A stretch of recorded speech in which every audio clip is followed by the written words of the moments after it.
Why, hello there, guys, and welcome back to Tales from Thailand with me, your crazy kooky host. Yes, it is apparently the king of the cliffhangers, Dr. Mark Sabian. Guys, I have to apologize. I thought when I made the last episode of the Mike Mooksie show that everyone understood what happened in the end. She found the video and broke up with him. But apparently, not everybody understood that, and quite honestly, that's not even where the story is today. And I'm going to fill you in on that. But first, guys, this video is just more about, I want to clear up some comments and questions in the comment section about the Mike Mooksie show. And the first one I want to cover is this, okay? Somebody in a couple of the videos had mentioned about the fact that if you're truly Mike's friend, you wouldn't be making these videos. And I have to tell you this, guys, okay? First of all, Mike approached me and asked me to tell his story, okay? He has watched most of my videos. He loves the way I tell stories. And when they broke up, he was devastated. But he also realized, you know, looking back on things, he could see what happened here. He could see what happened there. Obviously, you know, there was the German. There was Coconut Island. There was this. There was that. There were all kinds of things. So he wanted to find a way that he could essentially learn from his experience, but he wasn't learning from it. So he thought that if he heard it through somebody else's vernacular, somebody else's storytelling, he might give his own head a shake and go, yeah, I got to get out of this situation. So please understand that, yes, Mike and I are friends. And that's why I said throughout the series that, you know, this is a little hard because I know that Mike is watching every single episode. And guys, I'm going to tell you something, every time it just tore him apart. And that's why it did take me a little bit longer, because I wanted to be compassionate to him. I wanted, you know, to work with him, talk with him, get his feedback, get his input. So I am Mike's friend. Mike and I are still friends today. So please understand that, yeah, even though it seems like I'm telling this crazy story about this guy, and he fully understands and accepts that he wanted me to do it, okay? So please understand that. Now, that being said, all of the stories that I'm telling you guys, I'm going to tell you something. Every single person has given me permission and asked me to tell their stories. There's only been one person who did not like the finished product, and we are no longer in contact. We're no longer friends. And to be honest with you, I don't even know if he's still alive. And that would be Jack from the horrific story of Jack and the Massage Girl. If you haven't watched that, I'll put a link in the description below. It is mind-blowing and, again, 100% true. That's another thing. One person had made a comment about the fact that great story, but that's all it is. It's just a made-up story, etc., etc. Guys, I'm going to tell you something, okay? If I was this creative to make up a story like this, I wouldn't be toiling away here on YouTube. I would be working with Spielberg, Scorsese. I would be a household name, not just a popular guy on Phuket, okay? I do not have that type of creativity. I really wish I did. I'm going to tell you point blank, okay? I get contacted by people all of the time to tell their stories. I just literally today, while I was making this video, a guy is sending me message after message after message telling me his whole story on Facebook Messenger, okay? Also, someone had mentioned the fact that, you know, you must have a pretty strange life if, you know, you're that fascinated with sex work. It's not, okay?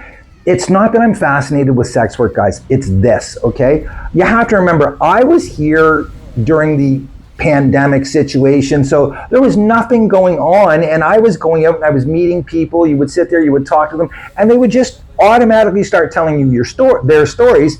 And here's the crazy thing. In Thailand, there's no filter on what people will tell you. I have had the craziest, most outlandish stories told to me. And, you know, then it became, you know, really interesting. But what really drew me into this whole thing about talking about guys that are losing everything and having so much trouble is someone who I had met in the very beginning when I first moved here. I really liked the guy. I found him interesting, fascinating. We had a very good rapport. You know, we would get together for some beers and talk. But at the same time, he was going through an absolutely horrendous experience with a girl, and he eventually killed himself. And I was just blown away by how some guys were here, and they were girls here, there. They had girls just lining up at the door waiting to get in while there's still a girl in there. Like, that's a true story. And this guy just couldn't forget about this one girl. So that really got me into talking to people and hearing the stories, and then deciding that, yeah, you know what, maybe I can do a little bit of good by sharing these stories with you guys and telling people what actually happens.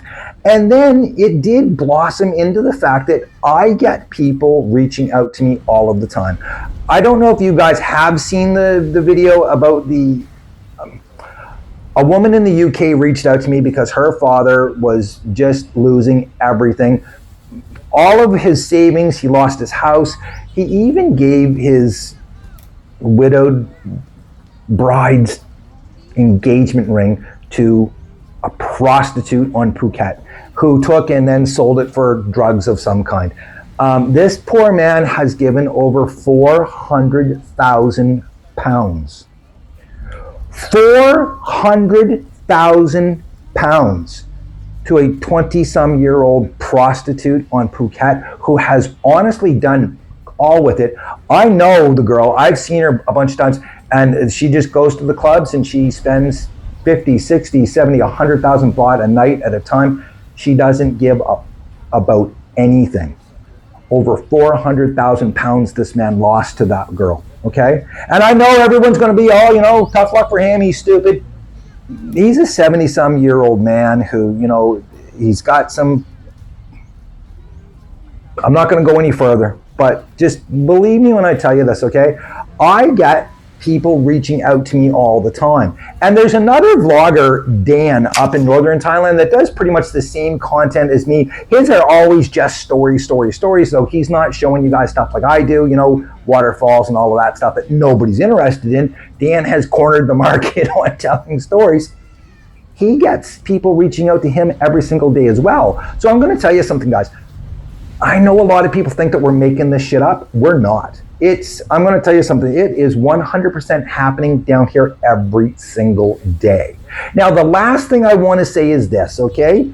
Well, actually, before I say anything, I'm just going to point out the fact that I'm unbelievably color coordinated today. I'm even matching my can of beer. How awesome is that? Let me try one of these. Actually, I had one the other day. I can't lie. They're pretty good.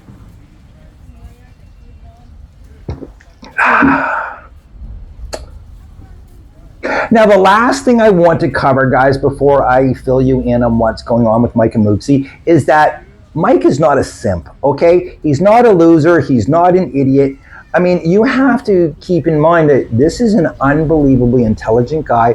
He's made some damn good money in his lifetime. He's, well-balanced. He just, sadly enough, fell in love with somebody, and it all happens. Look, it happens to everybody. I've been in that spot myself where I fell in love with this girl back in Canada who was an absolute rocket, and it was the most toxic, volatile, dangerous, horrific relationship you can possibly imagine. And I kept going back and going back and going back because damn, she looked good in yoga pants. At the end of the day, when I look at it now, removed from it, yeah, that's all it came down to was the yoga pants. I really hate to say it. That and the fact that she manipulated me into coming back all of the time. She was a master at manipulation. She truly was. And look, this happens to everybody. I'm not a simp. I wasn't a simp back then. Mike's not a simp. Mike's not a loser. He's just somebody that fell in love with somebody. Which brings us to today. Again, guys, I do apologize. I didn't realize that that was a cliffhanger for a lot of people. I thought that, you guys realized that, yeah, she broke up with him. And that's exactly what she did. So why did I tell the story when I did? Again, as I said, after they broke up, Mike decided that he wanted me to tell his story, so hopefully he could give his head a shake. And you know what? For a couple of months, he did fantastic. But then all of a sudden, he started missing her and thinking about her. And you know what? He reached out to her. Of course he did. It took her quite a while to respond to him. They have been going back and forth and talking. I truly, honestly believe that they're going to get together again. According to her, she has not been seeing anybody. She hasn't. Even people that Mike knows that he's met over the past couple of years, because please keep in mind, guys, okay? They had a 3-year relationship after all of that stuff happened on Coconut Island and with him and Ying and Apple and everything. That was 3 years ago. Over the last 3 years, these guys have had an unbelievably stable, loving, caring, mutually beneficial relationship. Yes, Mike does give her some money to help support her children back home, but she also has been working for the past 3 years at a hotel. She's gotten promotion after promotion. The people at her hotel love her. She is, I mean, for all intents and purposes, I hate to say it, she is a fantastic catch if you can just get past all the shit that comes with it.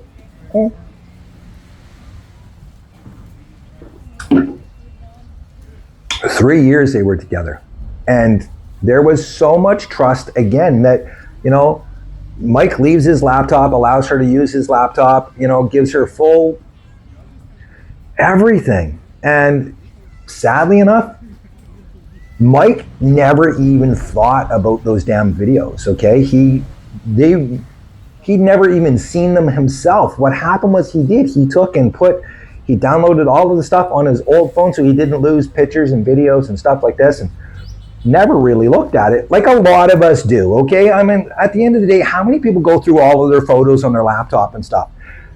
And again, remember, Mike was blackout drunk for 4 or 5 straight days. So anyways, I'm sure it was devastating to her, and she did not believe that it was from 3 years ago. And they fought about it and fought about it and fought about it. And Mike was able to go on TikTok and find Ying's account and actually go back to the day that all of this shit happened, when a couple of days after we were at the racetrack doing the go-karts and everything. And he's like, listen, you can see this video. This is Ying. This is me in the background. You can see I'm in the shirt that I was wearing in the video, etc., etc. He could even go and get Ying to tell Mooksie the truth. However, Ying eventually got married. Now, you have to understand, Ying was just a normal girl, well, as normal as you can get here. She worked in a restaurant, really nice girl.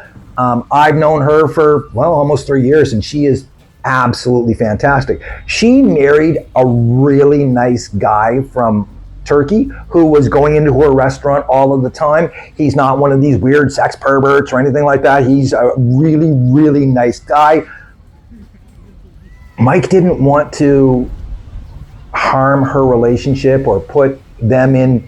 He didn't want to hurt that guy and get her to come and help him, which is understandable and commendable of Mike, to be honest with you. So where do we stand right now? They are talking. I truly believe that they're going to get back together. Yeah. Now, what do you guys think? Knowing that it wasn't really a cliffhanger, because I don't know where we are today.